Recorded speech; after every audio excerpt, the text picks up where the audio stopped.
কিয়ামতের ময়দানে যেদিন জাহান্নামকে আনা হবে, জাহান্নামের একটা মাথা বের হবে, জাহান্নামের দুইটি চক্ষু থাকবে, জাহান্নামের দুইটি কর্ণ থাকবে, জাহান্নামের জিহ্বা থাকবে, মানে জাহান্নামের মুখমণ্ডল থাকবে, জাহান্নামের চক্ষু থাকবে, মানে জাহান্নাম যেন দেখতে পাবে, জাহান্নামের কর্ণ থাকবে, মানে জাহান্নাম যেন শুনতে পাবে, জাহান্নামের মুখ থাকবে, মানে জাহান্নাম যেন কথা বলতে পারবে।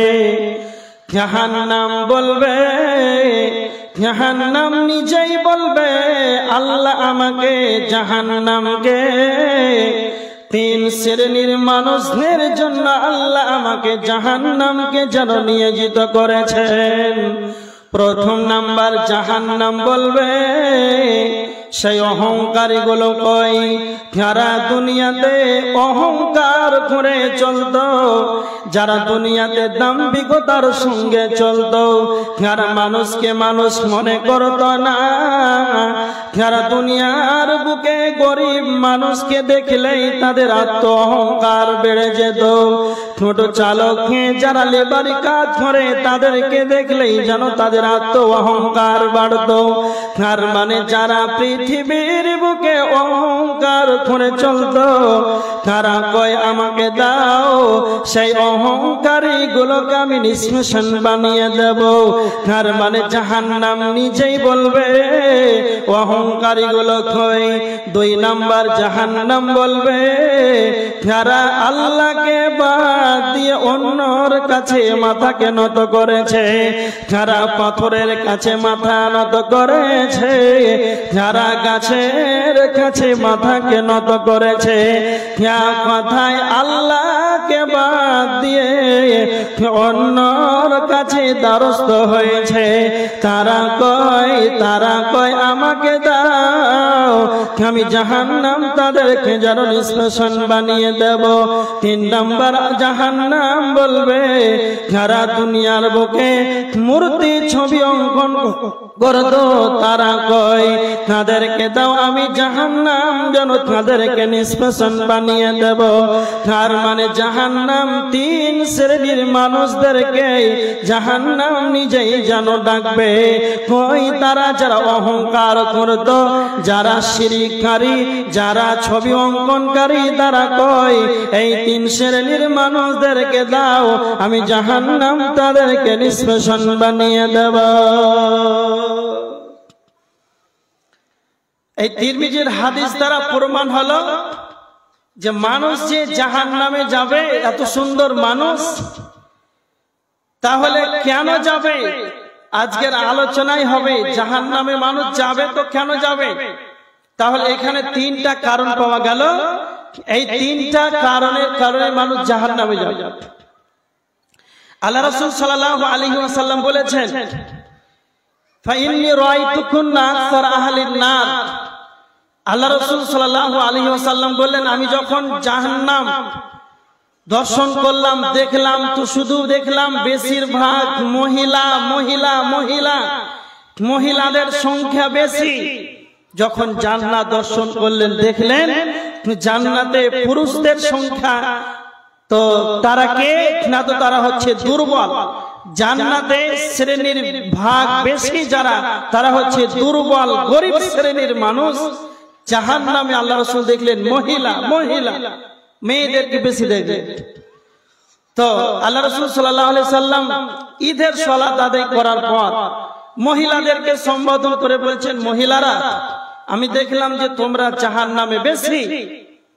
তো একজন মহিলা আল্লাহ রাসূলকে প্রশ্ন করলেন, আল্লাহর নবী, তা মহিলারা আমরা জাহান্নামে বেশি হব, এর কারণটা কি?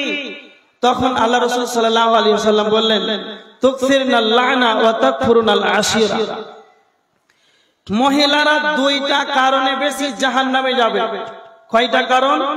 মহিলারা দুইটা কারণে বেশি জাহান্নাম যাবে। একটা হচ্ছে তারা অভিশাপ করে, বেশি লানাত করে, ওয়া তাকফুরুনাল আশিরা, এবং স্বামীর অকৃতজ্ঞশীল হয়। স্বামী মাথার ঘামকে পায়ে ফেলে রিক্সা চালিয়ে টোটো চালিয়ে কৃষি জমিতে খেতে কাজ করে চৈত মাসের খরাতে ভুট্টার ভুঁয়ে স্ত্রীর মুখে খাবার তুলে দেওয়ার জন্য পোশাক পরিধান করার জন্য তারপর স্বামীর কৃতজ্ঞশীল নয়, স্বামী শুকরিয়া আদায় করে না, আর অকৃতজ্ঞশীল হয়, অন্যর দিকে তাকায় যে ওর স্বামীটা মনে হয় ভালো, আমারটা এরকম দিতে পারছে না। এইরকম স্বামীর অকৃতজ্ঞশীল নাশুকরি করার কারণে মহিলারা জাহান্নামে বেশি যাবে। তার মানে জাহান্নামে মানুষই যাবে। কেন যাবে না? তো শিরিক করার কারণে, অহংকার করার কারণে, ছবি মূর্তি অঙ্কন করার কারণে। তারপরে দুইটা হলো মহিলারা জাহান্নামে কেন যাবে? স্বামীর অকৃতজ্ঞশীল এবং লালাত করার কারণে। এই পাঁচটা কারণে মহিলারা মানুষ জাহান্নামে যাবে। পাঁচটা আলোচনা করলাম। এবার দেখেন সূরা নাজিয়াতের ভিতরে আল্লাহ সুবহানাহু ওয়া তাআলা কি বলছেন? জাহান্নামীদের গুনাহগুণ বর্ণনা করেছেন। সূরা নাজিয়াতের ভিতরে আল্লাহ বলেছেন, ফাআম্মা মান তাগা ওয়া আসারাল হায়াতাদ দুনিয়া, যারা আল্লাহ দ্রোহী হবে, সীমা লঙ্ঘনকারী হবে, যারা আল্লাহর সীমা রেখাকে অতিক্রম করে চলবে, যারা আল্লাহ দ্রোহী হবে, সীমা লঙ্ঘনকারী হবে। দুই নাম্বার আল্লাহ বলেছেন ওয়া আসারাল হায়াতাদ দুনিয়া, যারা দুনিয়াকে বেশি বেশি করে অগ্রাধিকার দেবে। তার মানে দুনিয়াতে বেশি বেশি করে অগ্রাধিকার যারা দেবে তারা জাহান্নামে যাবে। তার মানে যারা দুনিয়া দুনিয়া নিয়ে পড়ে থাকবে, তো আমার আল্লাহ বলেছেন ওয়া মা লাহু ফিল আখিরাতি মিন খালাক, যারা দুনিয়া দুনিয়া দুনিয়া চাইবে তাদের আখিরাতে কোনো অংশ মিলবে না। আল্লাহ সুবহানাহু ওয়া তাআলার নবী, আল্লাহর নবীর কাছে এক সাহাবী, আনসারীদের এক সাহাবী নবীজির কাছে এসে প্রশ্ন করলেন, আল্লাহর নবী আপনি বলেন, ইবনে মাজাহ শরীফের 4259 নম্বর হাদিস, আল্লাহর নবী এসে বলছেন, ইয়া রাসূলুল্লাহ, আল্লাহর নবী আপনি বলেন সব চাইতে চালাক ইমানদারকে, সব চাইতে বুদ্ধিমানকে? আল্লাহর নবী বললেন আকসারুহুম লিল মাউত যিকরা, যেই ব্যক্তি বেশি বেশি মরণকে স্মরণ করবে সেই ব্যক্তি হলো সব চাইতে চালাক। তার মানে আল্লাহর নবী বলেছেন যেই ব্যক্তি মরণকে স্মরণ করবে বেশি করে সেই ব্যক্তি হলো সব চাইতে চালাক। তার মানে নবীজি কেন মরণকে স্মরণ করার কথা বললেন? হযরত আবু হুরায়রা একটি হাদিস বর্ণনা করেছেন, হাদিস তিরমিজির ভিতরে এসেছে, তিরমিজি শরীফের হাদিস 2307 নম্বর হাদিস। হযরত আবু হুরায়রা তিনি বর্ণনা করেছেন, আল্লাহর নবী বলেছেন আকসিরু যিকরা, তোমরা বেশি বেশি করে স্মরণ করো মরণকে, তোমরা মরণকে বেশি স্মরণ করো। আল্লাহর নবী কেন মউতকে স্মরণ করার কথা বললেন? কেন বেশি বেশি মউতকে স্মরণ করার কথা বললেন? আল্লাহর নবী হাদিসের শেষ অংশে বলেছেন, হাদিমিল লাযযাত, মরণ এমন একটা সাবজেক্ট, মরণ এমন একটা বস্তু, পৃথিবীর যতগুলো চাকচিক্যন ঐশ্বর্যবানের মজা, দুনিয়ার যতগুলো স্বাদ আছে সমস্ত স্বাদকে ধ্বংস করে দেয়, সেটাই হলো মওত। তার মানে যখন আপনি বেশি করে মরণকে স্মরণ করবেন তখন দুনিয়া আপনার কাছে ভালো লাগবে না, দুনিয়ার স্বাদ আপনার কাছে হারিয়ে যাবে। সবচাইতে বুদ্ধিমান সেই ব্যক্তি যে দুনিয়াকে বেঁচে থাকাকালীন মরণকে স্মরণ করবে, দ্বিতীয় নাম্বার হলো দুনিয়ার বুকে বেঁচে থাকা কালে আখিরাতের জন্য অগ্রিম আমলগুলোকে পাঠিয়ে দেবে। ইবাদতের মাধ্যমে, জিকির আজকারের মাধ্যমে সে বেশি করে আমল করে পরকালের জন্য অগ্রিম আমলগুলোকে রেডি করে নেবে। সেই ব্যক্তি হলো সবচাইতে চালাক। তার মানে সবচাইতে দুর্ভাগ্যবান ব্যক্তিকে, সবচাইতে দুর্ভাগ্যবান ব্যক্তিকে না তো যারা দুনিয়া দুনিয়া দুনিয়া নিয়ে পড়ে থাকবে, সকাল সন্ধ্যা সন্ধ্যা সকাল 24টা ঘন্টা যেন সে দুনিয়া দুনিয়া নিয়ে পড়ে থাকবে, আখিরাতের কোনো চিন্তা ভাবনা নাই। তো এটাই আমার আল্লাহ বলেছেন, যারা দুনিয়া দুনিয়া নিয়ে পাগল হয়ে থাকবে তাদের আখিরাতে কোনো অংশ মিলবে না। আর যারা চালাক হবে, যারা ইমানদার হবে, তাদের সম্পর্কে আমার আল্লাহ বলেছেন সূরা বাকারা 201 নম্বর আয়াতের ভিতরে আল্লাহ বলেছেন, যারাই চালাক হবে তারা আল্লাহর কাছে দোয়া করবে, রব্বানা আতিনা ফিদ দুনিয়া হাসানা, হে আমার আল্লাহ আপনি আমাকে দুনিয়ার বুকে কল্যাণ দান করেন, দুনিয়াতে হাসানা দেন, ওয়া ফিল আখিরাতি হাসানা, আল্লাহ আপনি আমাকে আখিরাতে হাসানা দেন, আখিরাতে কল্যাণ দান করেন।